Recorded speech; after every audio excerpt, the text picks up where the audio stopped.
Hi and welcome to the next video that I've actually done in the Management Mastery University to give you an overview of one of the other sections. And this section that I'm going to be referring to is the articulation. So in other words, communication. Because we're communicating all the time, aren't we? Well, whether we think that we are or we're not, we are doing it all the time. Because so many people, so many managers actually think that when they're articulating, it's basically what they're actually sending out on email, or indeed what they're verbally saying. And that's exactly right, it is. However, there's more to it than that. And one of the key elements is body language. See, we're communicating all the time, whether we believe we are or not. See, and for so many managers, when they are verbally articulating something, they're not actually being congruent. Meaning, what they're actually verbally saying, they may well be saying, believing it's right, but in there, they're not necessarily fully behind it. So the body is giving out totally different signals. And the thing is, for the recipients, most of them anyway, they're actually going to see that. And they're going to see that the message that's being given is not congruent with what's actually coming out of the mouth. See, and that's key. Because so many people actually believe that they have communicated because they verbally shared it as an example. But the reality is, the message that's going out is not said with authority. And when I say authority, I don't mean that it's actually said in a very assertive way, if you will. I don't mean it that way. I mean the message has got to be clear, concise, and the most important bit, and this is where so many managers get it wrong, checking to see whether the information has been understood. Look, I've been there before I realised that this is one of the real key elements when it comes to communicating. See, the reality is, we've actually got two of those and one of those, but so many people just focus on that. And that's the reality. And so many managers, and I've actually shared this with people that are just starting off in management, up to directors of major organisations.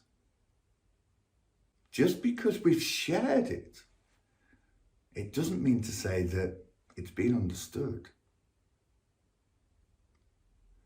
So what I'm going to share with you today is just a simple element when it comes to communicating.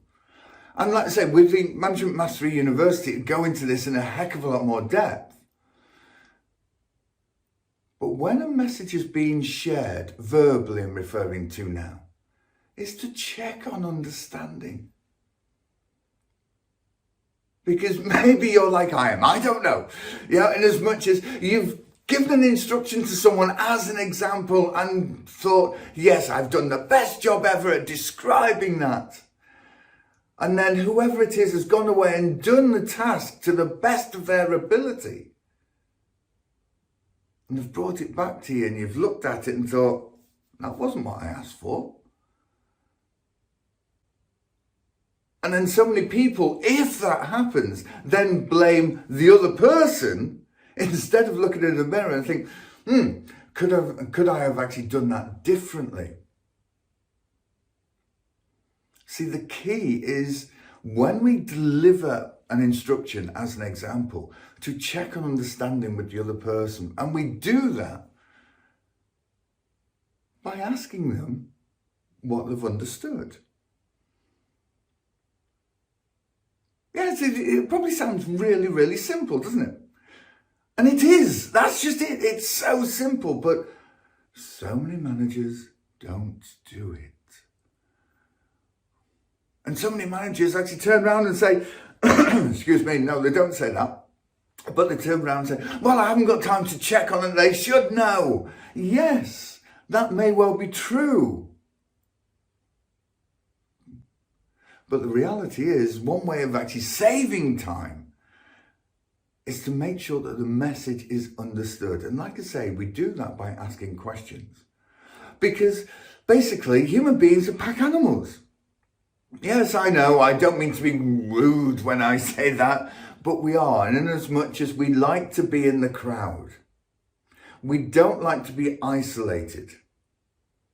Because here is safe, here is potentially not.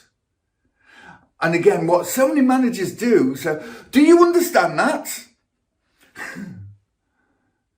Maybe this resonates, I don't know. But so many managers do that and just ask the direct question, but do you understand that, as an example? And because people are pack animals, we don't want to be isolated. What's anyone going to say? Yeah, I understand. Thinking, I've got no idea what you've just said to me, but I don't want to look stupid and be isolated. Make sense? So the way around that is to check on understanding and use terminologies such as, look, I know what I've just meant to say, but just so I feel that the information came out the right way, just tell me what I've just said. See, and when you do it around that sort of way, see, the recipient does not feel isolated because we've taken the pressure off them by intimating that, look, if you haven't understood it, no problem, it's my fault. Because I thought I was saying it this way, but I may not have actually said it the way I intended. So you then go to get the recipient tell you or paraphrase it back. And that way you can monitor whether it's been digested correctly or not. And the reality is, with most instances, it's going to take the matter of a few seconds, possibly a couple of minutes. But the amount of time that it can save, massive. And that's the thing. See, management and leadership is all about empowering the team as well. And when it's done that way, as an example, then the recipient feels empowered because they feel listened to. You, as a member of management, know that the message has been given, it's been received in the right way. And when they go and do the task, wow, they know, because the understanding has been agreed, they know that they're going to be doing it to the best of their ability. And when they come back to you and you're looking at the information, you go, yes, yes, yes, yes, fantastic. Okay? So it's a really nice, simple one. And like I say, at the Management Mastery University, we go through that and a heck of a lot more when it comes to communication, because it's key in everything that we do. As an example, I was working with a management team a while back now. And there was one particular gentleman that I shared this with, and he was relatively new into management. And one of his key team members was from a different country, so English was his second language.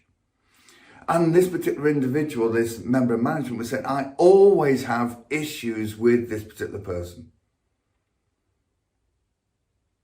His term was, not word for word, but his term was, I think he uses the lack of English understanding as a get out of doing things.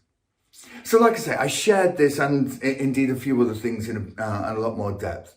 Then we had a break and came back after break, and he said, I tried that particular strategy and guess what? It worked. Yeah. I asked him what he understood about what I just said, and he basically gave me the information back. And then a bit later on in the day, he came back to me and said, hey, yeah, all sorted. He went and did what I asked him to do, no problem whatsoever. And I'm not saying that was because English is a second language, far from it. Yeah, that happens day in, day out, several times a day for most people in most organizations. And it's so, so simple to resolve. And that's the thing. So I hope you've got value from that particular video, and yeah, I look forward to sharing more with you over the next weeks, etc. And in the meantime, no matter where you are, whatever you're doing, have a fantastic day. And if obviously you feel that I can help you and the Management Mastery University can actually help you, then by all means reach out. The website is at the top of the page here. Or indeed, if you want to contact me directly, then contact me at dave@davewilliamscoaching.com. But let's say, in the meantime, have a fantastic day and the rest of the week as well. Take care, and I'll catch up with you soon. Bye now.